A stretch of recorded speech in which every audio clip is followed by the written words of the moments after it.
Bismillahirrahmanirrahim. Assalamualaikum warahmatullahi wabarakatuh. Kembali lagi bersama channel Tentara CPNS dan Navigator Guru. Hai teman-teman semua, untuk pejuang PPG Prajabatan di tahun 2022 ini, kali ini kami akan menghadirkan konten tentang soal tes substantif PPG Prajabatan di soal penguasaan konten di paket 3 teman-teman ya. Untuk paket 1 dan 2 teman-teman bisa lihat soal-soal di video kami sebelumnya. Oke, di penguasaan konten ini tentang capaian pembelajaran, kemudian berkaitan dengan pembelajaran siswanya. Jadi teman-teman bisa mencatatnya apa-apa yang belum teman-teman ketahui.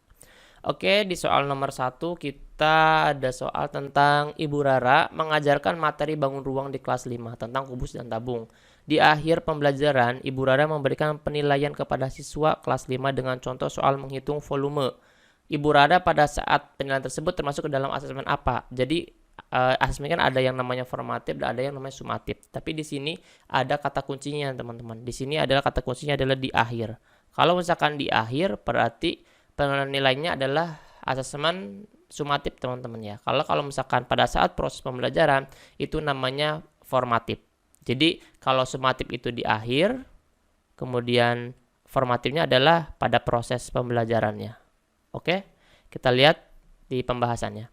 Dilakukan setelah pembelajaran berakhir, misalnya satu lingkup materi. Ini asesmen sumatif ya teman-teman ya, ciri-cirinya ya.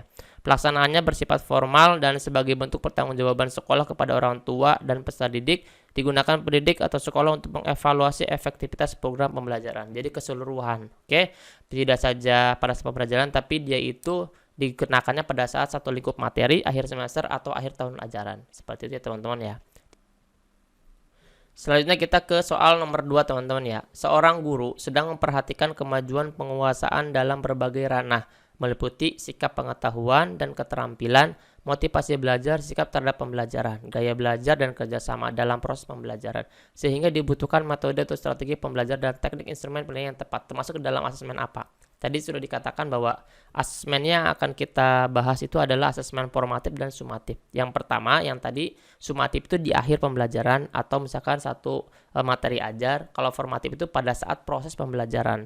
Sedangkan di soal ini sudah ada clue-nya teman-teman. Nih, clue-nya itu di dalam proses pembelajaran. Nih, proses pembelajaran ini sudah mengaitkan bahwa soal ini termasuk dalam asesmen apa. Berarti asesmen formatif teman-teman ya, pada proses pembelajaran. Kalau misalnya sumatif kan di akhir pembelajaran. Oke, gampang sekali. Nah, ciri daripada formatif itu adalah terintegrasi dengan proses pembelajaran yang sedang berlangsung, berarti prosesnya. Kemudian melibatkan peserta didik dalam pelaksanaannya. Memperhatikan kemajuan penguasaan dalam berbagai ranah. Itu ciri-ciri dari asesmen formatif teman-teman ya. Jadi dicatat di buku sumatif dan formatif perbedaannya seperti apa. Kemudian soal nomor 3 nih teman-teman. Manakah yang termasuk ke dalam nilai pada studi kasus di bawah ini yang sesuai dengan penerapan tangga umpan balik berorientasi pada pola pikir atau growth mindset. Di sini ada di buku penilaian yang ada di kementerian, teman-teman bisa membacanya.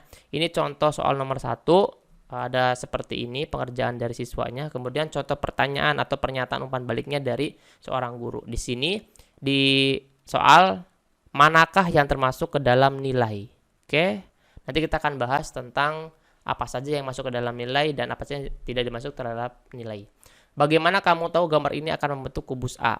Apakah yang itu? Jawabannya option A. Gambar kotak-kotak yang kamu buat hampir sama sehingga mudah jika disusun menjadi bentuk kubus. Atau ibu melihat kamu menggunakan titik-titik sebagai tanda sudut dan memulai garis. Bagaimana jika menggunakan penggaris agar garisnya lebih lurus? Jika ada kegiatan selanjutnya, tugas membuat kerangka bangun ruang akan kita laksanakan lagi. Pada bagian mana kamu akan melakukan perbaikan? Selamat nak, telah menunjukkan usaha yang sungguh-sungguh dalam mengerjakan tugas. Ibu juga senang karena kamu mengumpulkan tugas tepat waktu. Jadi di antara option A, B, C, dan E, mana yang masuk ke dalam aspek nilai pada umpan balik. Oke. Nah, ini teman-teman semua. Ini acuan atau tangga daripada umpan balik. Yang pertama itu adalah adanya klarifikasi, kedua adalah nilai, kemudian yang ketiga adalah perhatian, keempat saran, dan kelima adalah apresiasi. Oke. Di klarifikasi itu ada ajukan pertanyaan klarifikasi. Nah, yang A ini adalah klarifikasi nih teman-teman. Yang tadi option A itu adalah option klarifikasi. Bagaimana kamu tahu gambar ini akan membentuk kubus? Itu adalah ajuan pertanyaan klarifikasi. Oke. Kemudian yang nilai itu adalah option B. Itu jawabannya adalah B. Tapi kita akan bahas dulu ya teman-teman ya. Nilai B ini adalah, tangga nada nilai ini adalah memberikan komentar atas kekuatan yang terlihat. Di sini ada nih, gambar kotak-kotak yang kamu buat hampir sama sehingga mudah jika disusun menjadi bentuk. Ini adalah nilai. Karena memberikan komentar atas kekuatan yang dilihatnya. Oke.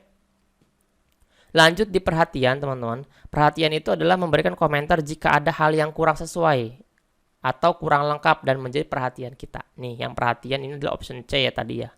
Nah, option C ini, ibu melihat kamu menggunakan titik-titik sebagai tanda sudut dan memulai garis. Bagaimana? Nah, dia kan berikan komentar nih.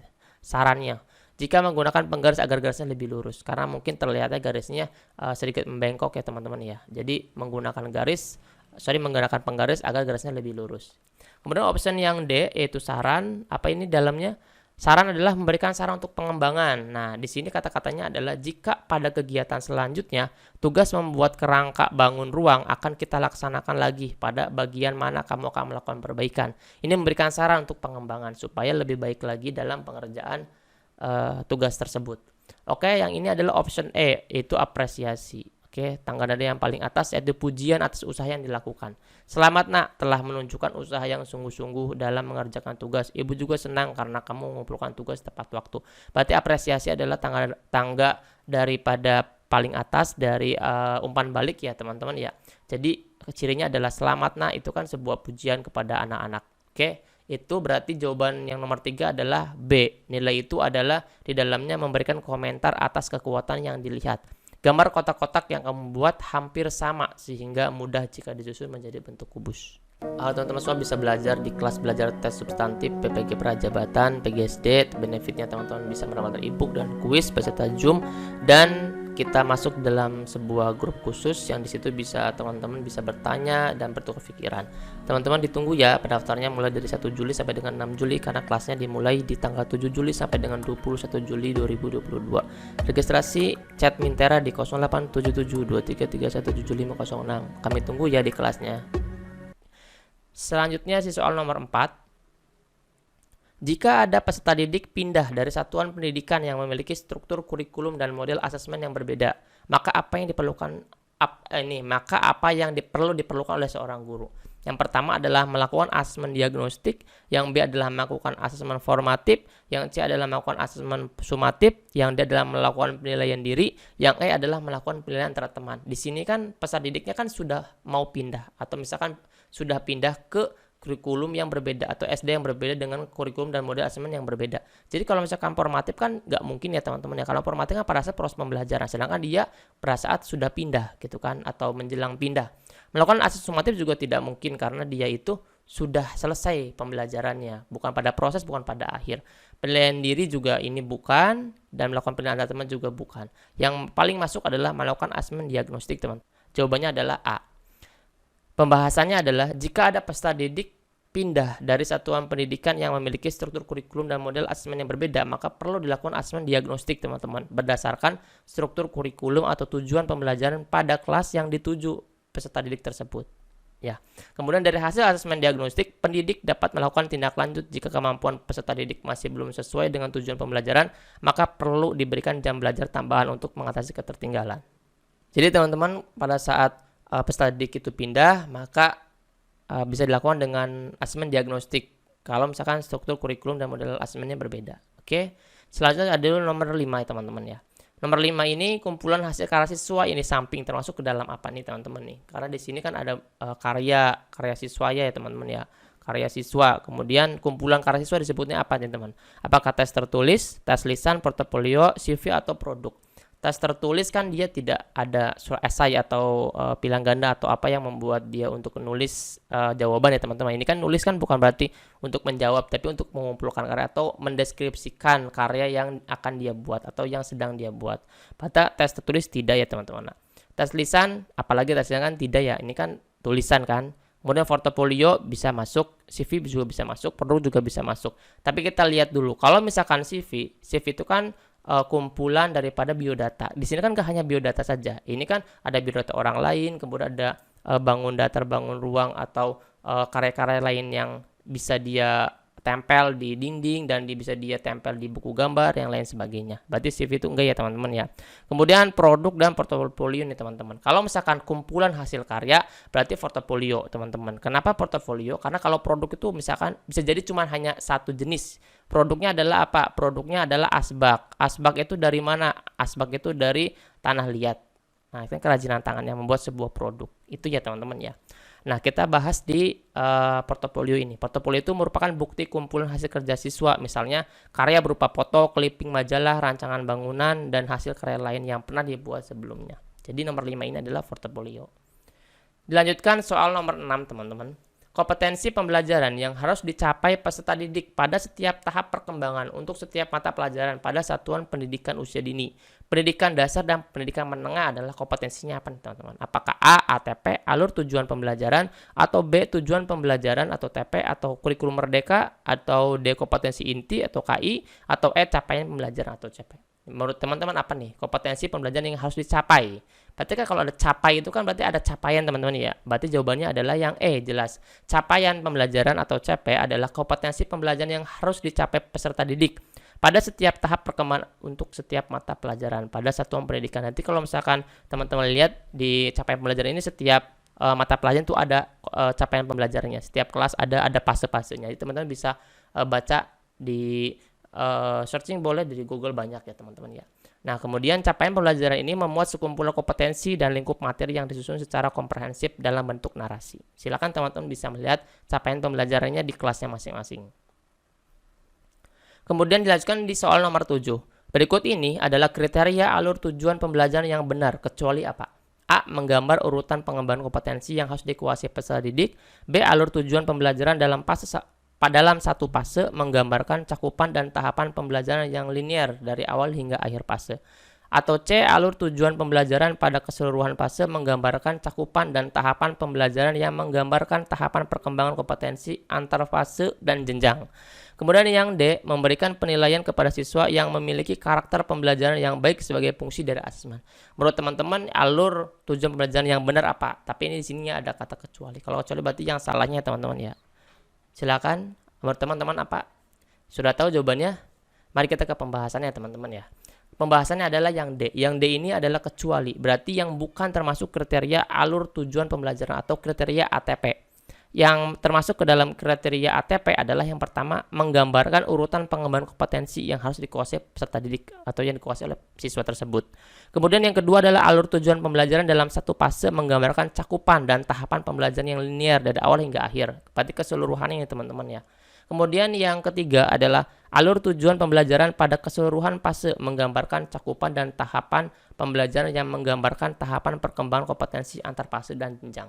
Jadi yang tidak termasuk itu adalah memberikan penilaian kepada siswa yang memiliki karakter pembelajaran yang baik. Karena di sini kan ATP, alur tujuan pembelajaran, bukan alur penilaian teman-teman ya.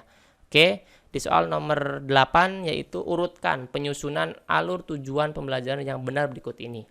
Nah, di sini ada suruh menyusun nih teman-teman. ATP yang benar itu seperti apa? 1, 2, 3. Merumuskan tujuan pembelajaran dan menyusun dalam alur pembelajaran untuk mencapai kompetensi pada fase tersebut. Tim pendidik berkolaborasi menganalisis naskah capaian pembelajaran mata pelajaran yang menjadi fokus atau menganalisis elemen capaian untuk mengidentifikasi kompetensi pada akhir fase pada elemen tersebut. Menurut teman-teman apa nih? A, B, C, D, atau E? Kita masuk ke opsinya teman-teman ya. Yang nomor 1 itu harusnya merumuskan tujuan pembelajaran. Merumuskan tujuan pembelajaran adalah nomor 1. Berarti yang depannya angka 1 mana nih? Hanya A, B, C, D, E berarti jelas salah ya teman-teman ya. Kita tinggal cancel aja. Kemudian yang kedua adalah tim pendidik berkolaborasi menganalisis naskah capaian pembelajaran. Itu termasuk kepada apa? Tim pendidik itu di 3 ya teman-teman ya. Berarti 1, 3, kemudian 2. Oke. Jawabannya adalah yang B, teman-teman. Jadi 1, 3, dan 2. Oke, gampang sekali teman-teman ya. Silakan diurutkan sesuai dengan alur tujuan pembelajaran yang benar. Selanjutnya yaitu soal nomor 9. Kelas 5 adalah kelas majemuk. Artinya di dalam kelas tersebut terdapat berbagai suku dan bahasa dari daerah yang berbeda. Sekolah ini terdapat di daerah dekat transmigrasi, jadi berbagai daerah mendiami wilayah yang masih kosong. Dengan peserta didik tersebut, bantu Pak Koko sebagai guru kelas 5 menanamkan sikap menghargai antar perbedaan yang ada. Apa yang harus teman-teman lakukan pada saat dihadapkan permasalahan seperti ini? Apakah A memberikan materi ajar sesuai dengan bahasa daerahnya masing-masing sehingga pembelajaran akan semakin dimengerti siswa, atau B mengembangkan sikap saling toleransi terhadap siswa kelas 5 dengan cara membagi tempat duduk sesuai dengan asal daerahnya masing-masing, atau C menunjukkan sikap tenggang rasa kepada seluruh siswa ketika siswanya tidak masuk sekolah karena mengikuti upacara adat di desa tersebut, atau D menggunakan fasilitas sekolah untuk memberikan rasa nyaman kepada seluruh siswa, atau E menerapkan model pembelajaran CTL untuk membentuk sebuah kelompok yang isinya satu kelompok dibagi beberapa siswa dari daerah yang berbeda. Di sini kita lihat teman-teman, di sini kan wilayahnya kan di kelas ya. Kalau di kelas berarti kan saat pembelajaran. Oke, kalau saat pembelajaran berarti bagaimana caranya supaya Pak Koko ini bisa memberikan rasa nyaman kepada siswa-siswa yang berbeda daerah, kemudian berbeda bahasa, maupun bisa jadi berbeda adatnya teman-teman ya. Jadi kalau misalkan berkaitan dengan di kelas, berarti kan yang pertama adalah biasanya dengan media. Kemudian kalau tidak media adalah dengan model pembelajaran. Oke, di sini lihat mana yang masuk ke dalam media dan model pembelajaran. Yang menunjukkan model pembelajaran adalah yang E, teman-teman. Berarti jawabannya adalah yang E. Karena kalau misalkan ini menunjukkan sikap tenggang rasa kepada seluruh siswa, kita juga memberikan rasa tanggung jawab dan tenggang rasa kepada siswa tersebut. Tapi kan di sini tentang konteksnya adalah pembelajaran. Jadi lebih tepat adalah yang E, menerapkan model pembelajaran CTL untuk membentuk sebuah kelompok yang isinya satu kelompok dibagi beberapa siswa dari daerah yang berbeda. Silakan menggunakan model CTL akan memberikan dampak nyata kepada siswa karena mereka menganggap akan berteman dengan seluruh siswa dari berbagai daerah yang ada. Teman-teman semua bisa belajar di kelas belajar tes substantif PPG Prajabatan, PGSD. Benefitnya teman-teman bisa mendapatkan e-book dan kuis beserta Zoom, dan kita masuk dalam sebuah grup khusus yang disitu bisa teman-teman bisa bertanya dan bertukar pikiran. Teman-teman ditunggu ya pendaftarnya mulai dari 1 Juli sampai dengan 6 Juli karena kelasnya dimulai di tanggal 7 Juli sampai dengan 21 Juli 2022. Registrasi chat Mintera di 087723317506. Kami tunggu ya di kelasnya. Seperti itu teman-teman. Oke, soal nomor 10. Pak Komar menilai hasil kerja siswa dalam membuat kerajinan dari tanah liat. Ketika melihat hasil karya Ano, ternyata terlihat berbeda dengan karya siswa lainnya, yaitu lebih bagus. Kemudian Pak Komar bertanya kepada Ano tentang pengerjaan kerajinan dengan tanah liat tersebut. Ano mengatakan bahwa karyanya dibantu oleh kakaknya karena Ano sedang sakit. Sikap Pak Komar seharusnya seperti apa? Nah, silakan memposisikan teman-teman itu menjadi Pak Komar pada saat menilai karya Ano tersebut. Apakah A memberikan nilai sesuai dengan hasil karyanya, atau B tidak memberikan nilai karena ada bantuan dari kakaknya, atau C Pak Komar memberikan nilai akan tetapi nilai tersebut tidak sesuai dengan hasil karya Ano, atau D Pak Komar memarahi Ano dan mengeluarkan hasil karya Ano dari jajaran karya teman lainnya, atau E memberikan sanksi berat karena Ano telah menyalahi peraturan yang berlaku. Menurut teman-teman jawabannya yang apa? Kalau misalkan A, B, C, D, E, silakan teman-teman tulis di kolom komentar. Terima kasih, semoga bermanfaat. Assalamualaikum warahmatullahi wabarakatuh.